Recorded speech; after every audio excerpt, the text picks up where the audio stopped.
everyone. Before starting the question answer of the chapter 3rd geography, the motion of the earth, I want to discuss the worksheet which I have provided you in the previous session. जो previous lecture में मैंने आपको worksheet provide करवाई थी, worksheet from the chapter 1 and 2 from civics. तो I hope आप लोगों ने कर ली होगी. अगर नहीं की है, अगर जिन्होंने कर भी ली है, प्लीज़ चेक योर आंसर्स. अपने आंसर चेक कर लेना इसके मैं आंसर आपको यहाँ पे शो कर रही हूँ और पीडीएफ में भी आपको मिल जाएगी, तो अपने चेक कर लेना इसे. फर्स्ट मैंने दिया था आपको all Indians are one despite their, यहाँ पर आएगा डिफरेंसेस के बावजूद भी सारे इंडियंस क्या होते हैं, एक होते हैं, एक हैं. Historical and geographical factor influence regional diversity. किसी भी एरिया की जो हिस्टोरिकल और जियोग्राफिकल जो फैक्टर होते हैं वो उस एरिया की डाइवर्सिटी को इन्फ्लुएंस करते हैं. थर्ड है the feeling of the people are hurt.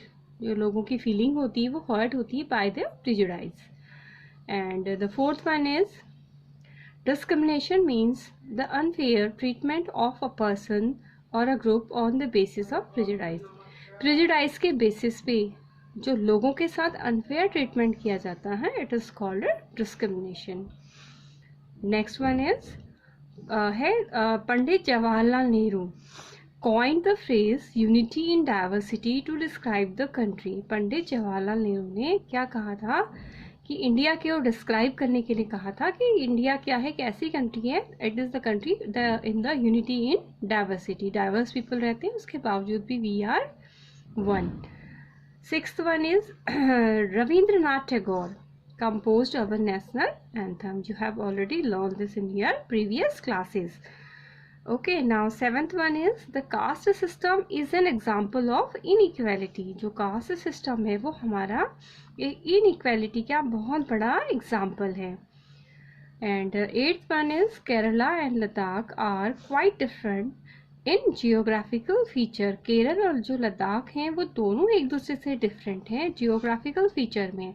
जो केरल है आपके सदर्न पार्ट में लाई करता है नियर द सी, और जबकि जो आपका लद्दाख है it was located in the hilly areas.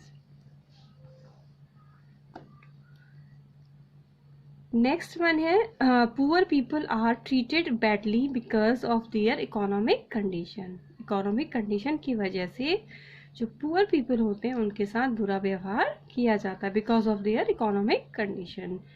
Okay, now 10th last one is the weaker and backward section of the society are protected by the government. जो समाज के वीकर और बैकवर्ड सेक्शन होते हैं उनको प्रोटेक्शन के लिए उनको कौन प्रोटेक्ट करता है, गवर्नमेंट प्रोटेक्ट करती है. बहुत सारे प्लान उनके लिए लेके आती ताकि उनको भी आगे बढ़ने की अपॉर्चुनिटी मिल सके. इसको अपनी नोटबुक में कर लेना और करेक्ट कर लेना. अगर जिसने कर भी लिया होगा, मे बी अगर कहीं पे कोई रॉन्ग होगा तो you can correct these gaps. Before starting the question answer of this chapter, I want to discuss the book work. If you have your book, own book, please you can fill it. आप उसमें mark कर लेना. अगर आपके पास book है तो please उसमें mark कर लेना, क्योंकि MCQ जो टाइप के क्वेश्चन होते हैं they are also in the examination. The pattern है MCQs भी आपके एग्जाम में आते हैं. तो फर्स्ट क्वेश्चन इज फर्स्ट तो है आपका क्वेश्चन है, we will discuss later on this video. And the chapter question number 2 है take the correct answer. A part है इसका, the movement of the earth around the sun is known as revolution. Second है direct rays of the sun fall on the equator on 21st March. Third C part है Christmas is celebrated in summer in Australia. D part है cycle of season is caused due to revolution. These are the MCQs and now the filling the blank. A part है a leap year has 366 number of days. एक leap year में 366 days होते हैं. The daily motion of the earth is rotation. Rotation क्या है earth का, daily motion है.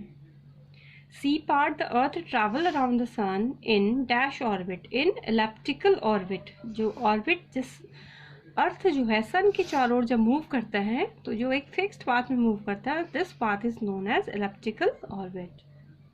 D part, the sun rays fell vertically on the Tropic of Cancer on 21st June.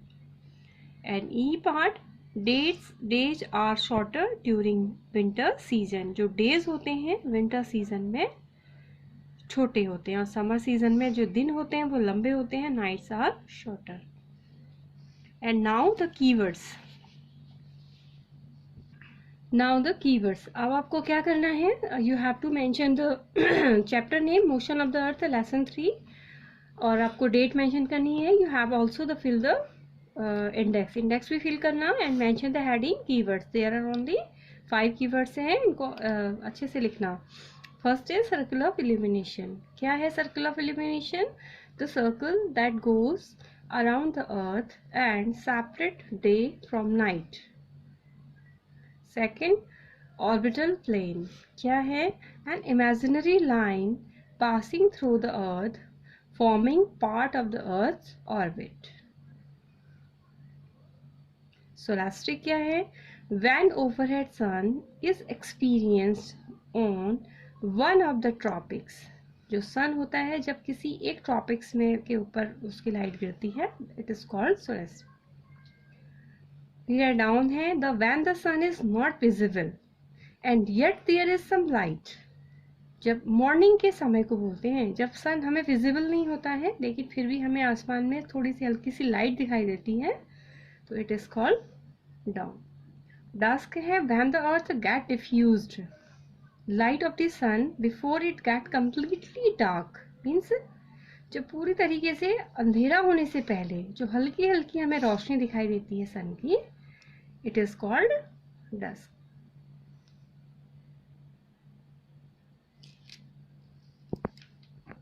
Now TVQ. First है आपका what is the angle of inclination of the Earth's axis with its orbital plane? The answer is the angle of inclination of the Earth's axis with its orbital plane is 66.5 degree. You have to note down the answer. Complete answer आपको लिखना है. ये नहीं कि आपने एक one word में answer दे दिया. Complete, write down the complete answer. Second, define rotation and revolution. You have to mention the heading rotation and write rotation is the movement of the earth on its axis. And second, revolution. Revolution means the movement of the earth around the sun in a fixed path or orbit is called revolution. Third, what is a leap year? Leap year क्या है? We count only 365 days in a year. 365 days count करते हैं एक साल में. The balance of about 6 hours. 365 days count करते हैं, but जो अर्थ सन के चारों मूव करती है, takes 365 1/4 days. But we count only 365 days and 6 hours are balanced and make one day over a span of 4 years. 4 साल के बाद वो क्या बनाते हैं? वो वन डे बंज में कन्वर्ट हो जाता है. And this additional day is added to the month of February. और जो ये एक्स्ट्रा डे है उसको फरवरी के महीने में ऐड कर दिया जाता है. February is of 29 days instead of 28 days. और उस साल जो फरवरी होती है, फैब होती है, वो 29 days की होती है instead of 28 days. And such a year with 366 days is called a leap year. इस तरीके से जिस साल में 366 days होते हैं उस ईयर को called a leap year. वो साल क्या कहते हैं? उसको leap year कहा जाता है. Moving on the question number 4.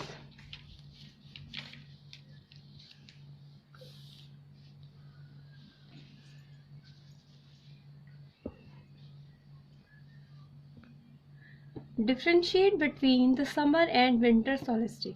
अब आपको क्या करना है? यहाँ पे समर और विंटर सोलिस्टिक के बीच में डिफ्रेंशिएट बताना है, करना है. ऐसे हेडिंग मेंशन करना और बीच में लाइन ड्रॉ कर लेना. तो फर्स्ट है समर सोलिस्टिक. क्या है? इस जो पोजीशन होती है, the north pole is inclined. Inclined मतलब झुका हुआ है टूवर्ड्स द सन. जो नॉर्थ पोल है सन की ओर को झुका है, while the south pole is turned away from the sun, जबकि जो साउथ पोल है वो सन से दूर है। सेम जो विंटर सोलेस्टिक होता है उसमें क्या पोजीशन है, वहाँ पे क्या है, द साउथ पोल इज, जब अर्थ विंटर सोलेस्टिक की पोजीशन में होता है, then the south pole is incline toward the sun and while the north pole is turned away from the sun, it means south pole जो है सन की ओर को झुका है, जबकि जो नॉर्थ पोल है वो सन से दूर है। सेकंड, समर सोलिस्टिक में northern hemisphere experience summer. Northern hemisphere में क्या चलेगा उस वक्त, समर सोलिस्टिक की पोजीशन में समर सीजन चलेगा, while the southern hemisphere experience winter, और जबकि जो सदर्न हेमिस्फीयर है उसमें क्या चलेगा, उसमें कौन सा सीजन होगा, विंटर। और विंटर सोलेस्टिक की सिचुएशन में जब अर्थ इस पोजीशन में होगा, विंटर सोलेस्टिक की पोजीशन में होगा, the southern hemisphere is experienced summer while the northern hemisphere experience winter. Third, at this position, summer solstice की पोजीशन में large part of the northern hemisphere gets heat and light. जो northern hemisphere का एक बहुत बड़ा हिस्सा है उसके ऊपर लाइट और हीट रिसीव करता है। The northern hemisphere receives large amount of heat and light, and at the winter solstice position the large part of the southern hemisphere gets heat and light. जब अर्थ विंटर सोलेस्टिक की position में होगा तो southern hemisphere के large part में heat और light रहेगी। Fourth one is, at this position days are longer and then the nights in the northern hemisphere. As जैसे कि समर सीजन चल रहा है, समर सीजन में days are longer than the nights, so this situation is happen in the northern hemisphere during the summer solstice. And in the winter solstice में क्या होगा, जो सदर्न हेमिस्फीयर है वहाँ पे days are longer than the nights because there are summer season, there is a summer season, because the southern hemisphere experience a summer season at the time of winter सोलेस्टिक। तो वहाँ पे क्या होंगे, days longer and nights are shorter. The longest day,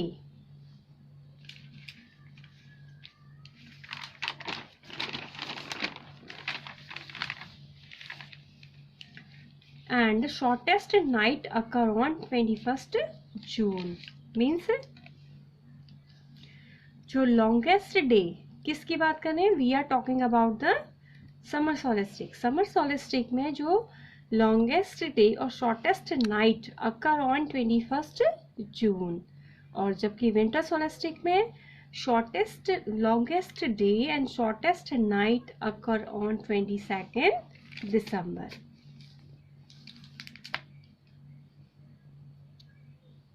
Then the question number 5, what is equinox? Equinox क्या है? An equinox is the day when midday sun shines vertically overhead at the equator। ये मैंने आपको बताई थी, 4 position मैंने आपको पहले बताई थी अर्थ की, 1 2 3 4 पोजीशन बताई थी। फर्स्ट पोजीशन सेकंड आपको मैंने 21 जून की, और आपकी 23 दिसंबर की, 23 सितंबर की सॉरी, एंड 22 दिसंबर की, और फर्स्ट पोजीशन थी 21 मार्च की। 3 पोजीशन थी, 4 पोजीशन थी। तो इक्विनॉक्स क्या है, is the day, these are the dates, ये डेट हैं जिनको उसके अकॉर्डिंग स्टडी किया गया अर्थ की इन पोजीशन पे। The equinox is the day when the mid day sun shines vertically overhead at the equator, equator के ऊपर उसकी सन रेज गिरती हैं। The length of the day and night is of equal duration throughout the world। उस दिन क्या होता है, इक्वल डे और नाइट जो होते हैं through out the world equal duration के होते हैं, ना कोई डे और नाइट इक्वल ड्यूरेशन के होते हैं। And the third one is the word equinox stand for the equal nights. Equinox का अगर हम मीनिंग निकाल के देखते हैं तो इट इज, वो क्या है, equinox means already the equal nights. And the sixth question, why does the southern hemisphere experience winter and summer solstice? ये शायद ये एनसीईआरटी की बुक का क्वेश्चन है, आई थिंक यहाँ पे इन आना चाहिए था। Okay, wind summer solstice in different time than that of the northern hemisphere. क्या क्वेश्चन कह रहा है कि जो सदर्न हेमिस्फीयर में विंटर सीजन एक्सपीरियंस होता है, समर सोलिस्टिक में द नॉर्दर्न हेमिस्फीयर के totally different. Why, what's the reason? So in summer solstice में northern hemisphere is tilted towards the sun की ओर को झुका है, while the southern hemisphere is tilted away from the sun, जबकि जो southern hemisphere है वो क्या है, सन से काफी दूर है।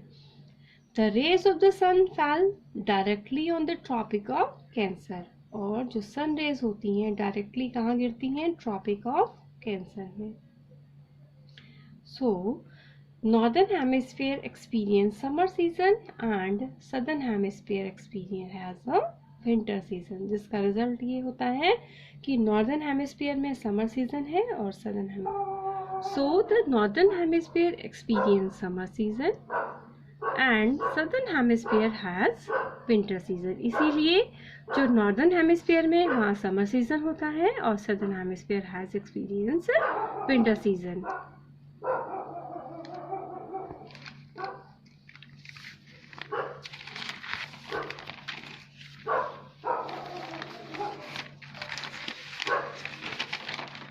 Now question number 7, moving on to the question number 7.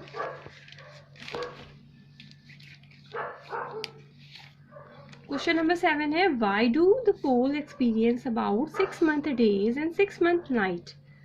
क्यों एक्सपीरियंस होता है पोलर रीजन में 6 मंथ की डेज और 6 मंथ की night?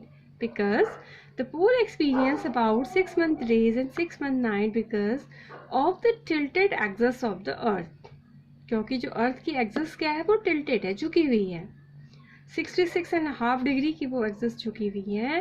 That earth the poles remain towards the sun, तो 6 मंथ तक जो पोल्स होते हैं या तो वो सन की ओर को झुके रहते हैं या एंड अवे फ्रॉम द सन, और या तो सन से दूर रहते हैं। अगर नॉर्थ पोल सन की ओर को टिल्टेड होगा then the south pole is away from the sun, अगर साउथ पोल सन की ओर को टिल्टेड होगा then the north pole is away from the sun for nearly 6 month.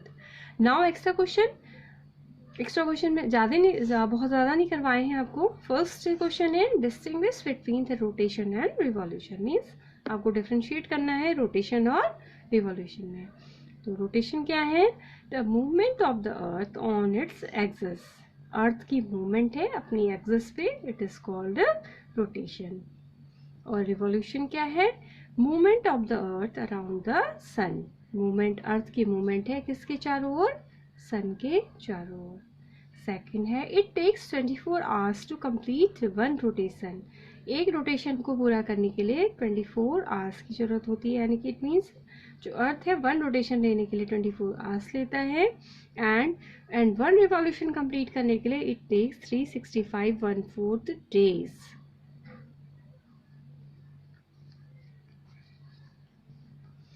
और रोटेशन के क्या किस चीज के लिए रिस्पॉन्सिबल है, it causes day and night, rotation की वजह से क्या होते हैं, day night, and revolution it causes seasons. Question number 2,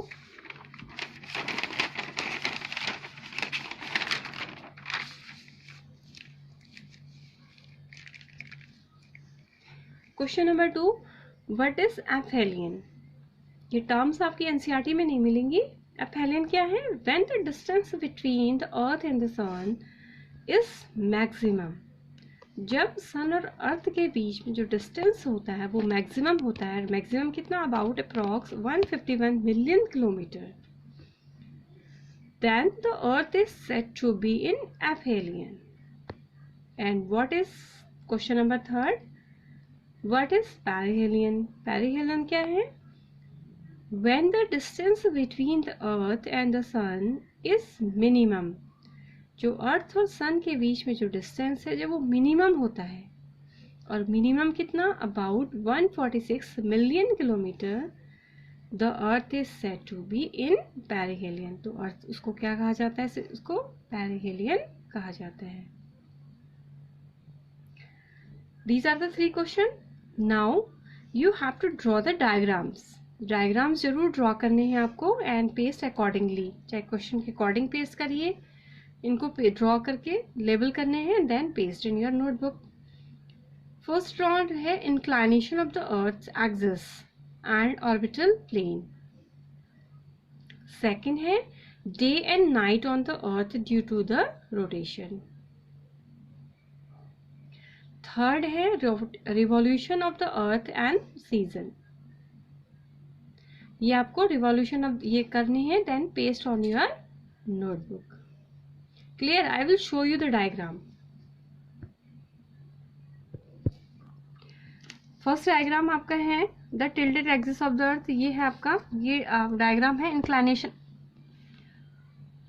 inclination of the earth axis and the orbital plane. ये डायग्राम आपको शो करना है उसमें पहले वाले में, because it was not visible in our NCERT book. ये मेरी एनसीईआरटी की जो बुक है, मैंने किसी से बोरो की है ये, उसमें क्लियरली सेकंड हैंड बुक है, but it was not visible clearly, that's why I am showing you from the other books.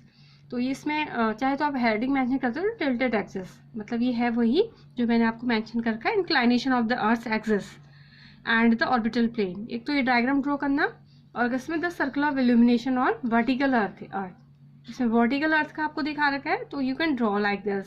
और ऐसे ही आप इनको मेंशन, इनके जो है आप लेबल कर रखा है वो भी, you can mention the label also. तो सेम इस तरीके से बना लेना, because it was not visible in your NCERT book, that's why I am showing you from the other books. And the third diagram is revolution of the earth and seasons. ये आपको draw करना है, इनको इसी तरीके से label करना, और I will try to provide you the PDF। कोशिश करूँगी कि PDF में आपको ये डायग्राम अवेलेबल करवा दूँ। आई will try draw this diagram. Label जरूर करना है, कि यानी कि ड्रॉ कर लिया और उनको लेबल नहीं किया। Label you must label these diagram and then paste on your notebook. And now we will start the new chapter from the civics. हम civics का chapter 3 अभी उसको introduce करेंगे। introduction में आपको थोड़ा बहुत उसका दूंगी, हम उसको start करेंगे right now. This is the chapter of civics 3rd. chapter number 3 है civics का, what is government. Reading, before start the reading I want to explain you through, मैं आपको explain करना चाहती हूँ इसे थोड़ा सा। After that we will read the chapter, थोड़ा सा कंसेप्ट आपको क्लियर हो जाएगा, then we will start reading. तो व्हाट इज़ गवर्नमेंट है, इसको पहले थोड़ा सा इसको इंट्रोडक्शन इसका समझ लेते हैं कि गवर्नमेंट क्या है। व्हाट इज़ गवर्नमेंट, गवर्नमेंट क्या है।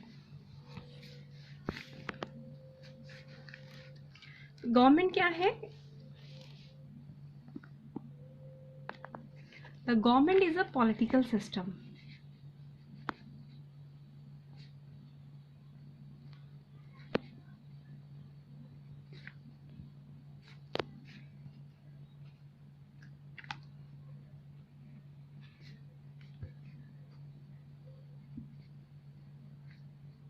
by which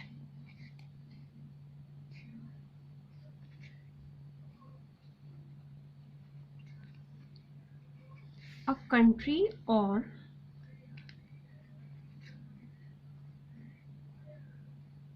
state is administered.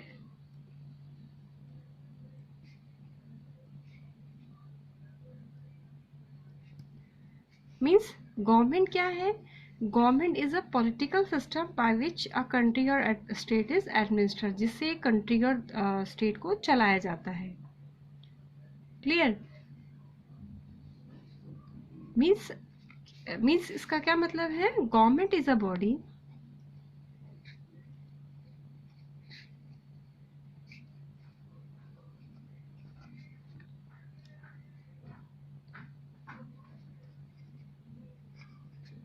that governs. Means government क्या है? It is a body that governs, जो क्या करती है? गवर्न करती, चलाती है, देश को चलाती है। एक ऐसी बॉडी है जो शासन चलाती है। इट मीन्स गवर्नमेंट का क्या होता है? इट मेक्स लॉ बनाती है एंड हैज द पावर, और उसके पास इतनी पावर होती है जो उसने लॉ बनाए हैं इनको एनफोर्स करने का काम करती है। enforce these. It is a body which govern, it makes law, law बनाती है and has the power, और उसके पास इतनी पावर होती है कि that he enforce these law, in laws को लागू करने का काम करती है. और यहाँ पर हमने एक वर्ड लिया गवर्न्स. गवर्न्स का इसका मतलब क्या है? गवर्न्स मीन होता है एडमिनिस्ट्रेट करना, चलाना, और सुपरवाइज करना. ठीक है, गवर्न, गवर्न्स मीन्स क्या होता है? Administered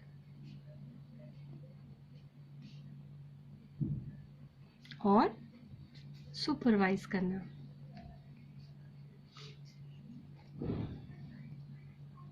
clear? और किसको करना? गवर्न्स, गवर्न मीन एडमिनिस्टर्ड और supervise an area of a land and a group of people. किसको? An area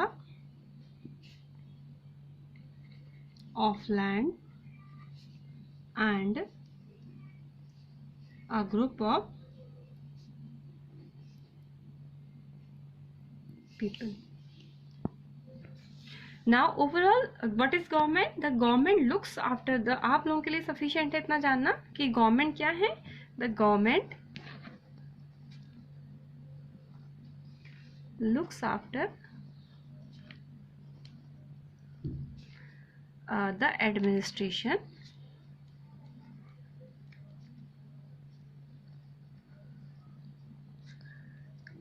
of a country. इतना आपके लिए जानना सफिशिएंट है. जैसे आप आगे क्लास में मूव ऑन करोगे, 6th 7th में जाओगे, 8th में जाओगे, then you will learn about more things about that. अभी इसी में आगे को आप और अभी पढ़ोगे अपनी बुक में से. नाउ अगर if I am talking about the function of government, अगर मैं कहूँ कि function of government,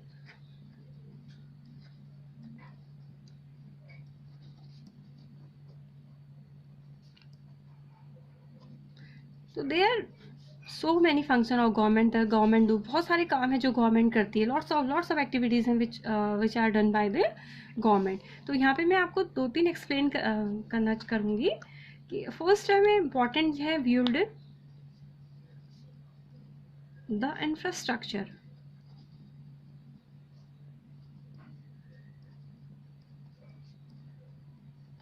infrastructure of the country.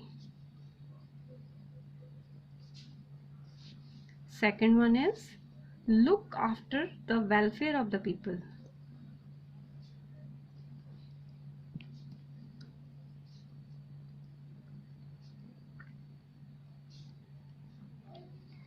Of the people. And the third one is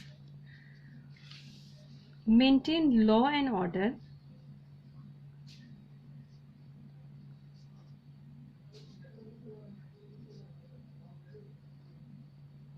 Maintain law and order in the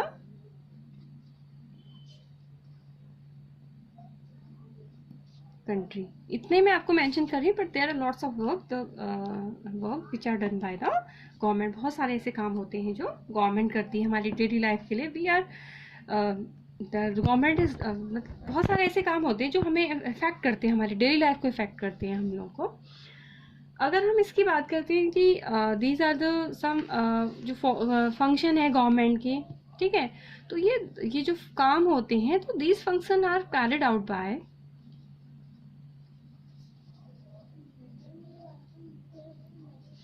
functions are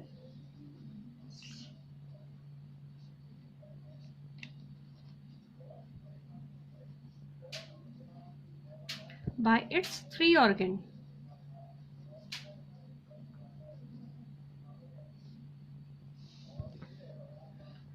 first है इसका आपके जो function होते हैं which are carried out by its 3 organ. इनको समझ लो, ये आप इनके बुक में नहीं मिलेंगे. यू हैव टू लर्न, या आप इनको जब अपनी 7th क्लास और 8th क्लास में जाओगे then you will learn about these.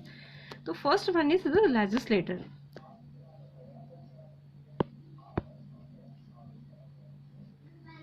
अभी लेजिस्लेटर क्या है, then I will tell you. It is the law making organ. It is the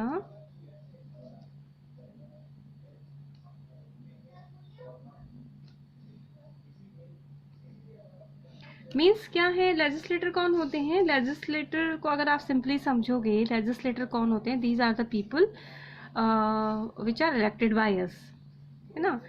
ये है, सपोज ये है, आप यहाँ पे अगर मैं दिल्ली का एग्जांपल लेती हूँ इसमें, ठीक है, दिल्ली का एग्जांपल दिया तो हमने कहा कि दिल्ली की जो भी रिसेंटली यहाँ पे इलेक्शन हुए थे, हमारी लेजिस्लेटिव असेंबली के इलेक्शन हुए थे, देयर आर 70 सीट्स, 70 सीट्स से हैं, तो these 70 peoples are elected by the people. ये 70 लोगों को हम लोगों ने इलेक्ट इनको किया था कि हमारे बिहाफ में ये लेजिस्लेटिव असेंबली में गई। तो ये सारे 70 के 70 पीपल आर कॉल्ड लेजिस्लेटर। अगर if we are in the classroom then I will explain you in a better way. अच्छे तरीके से मैं इनको समझा सकती थी क्लासरूम में, बट यू कैन अंडरस्टैंड। अगर मैं आपको क्लास का एग्जाम्पल दूँ तो सपोज करिए इट इज़ योर क्लास, ये आपकी क्लास है, तो इसमें आपकी क्लास में जितने भी स्टूडेंट बैठे हुए हैं, 3 रो होती हैं, ऐसे बैठे होते हैं, 3 रो होती हैं, ठीक है। अब जितने भी हैं आपके, मैंने आपसे कहा कि पूरी क्लास आपकी क्या है, लेजिस्लेटिव असेंबली है। जितने भी क्लास के सारे स्टूडेंट हैं, दे आर द, जितने भी क्लास के स्टूडेंट हैं सारे, वो क्या हैं आपके लेजिस्लेटर हैं। you people are elected from your constituencies, clear. उसके बाद फिर मैंने बोला कि इसमें मैंने कुछ आपको 2 रोज में सीक्वेंस अलग कर दी। मैंने कहा 1 रो ये हो गई और 2 रो ये हो गई। तो इन दोनों रो को मैंने आपको बोल दिया कि ये क्या है, ये वो लोग हैं जिनको मेजोरिटी मिली है। These are the group of people who get majority. ये वो पॉलिटिकल पार्टी जिसको मेजोरिटी मिली है। तो ये क्या करेंगे, ये अपनी गवर्नमेंट बनाएंगे। ये जो दीज आर, इसमें गवर्नमेंट बनाते हैं, मिनिस्टर, चीफ मिनिस्टर हो गया, अपनी मिनिस्टर, और भी मिनिस्टर को अपॉइंट करते हैं। तो these small group of people are called executive. ये क्या करें, गवर्नमेंट के लोग होते हैं। गवर्नमेंट ये काम, जो भी लॉ बना रही है, उनको एग्जीक्यूट करने का काम करते हैं, क्लियर। तो ये फर्स्ट क्या है, legislator. I think clear, it is clear to you. Legislator क्या है, लेजिस्लेटर एक लॉ मेकिंग बॉडी होती है। आप यूँ समझ लीजिए, all the elected member are called legislator. Then the second one is, I will continue the next one is executive and judiciary in the next video. Okay, thank you class.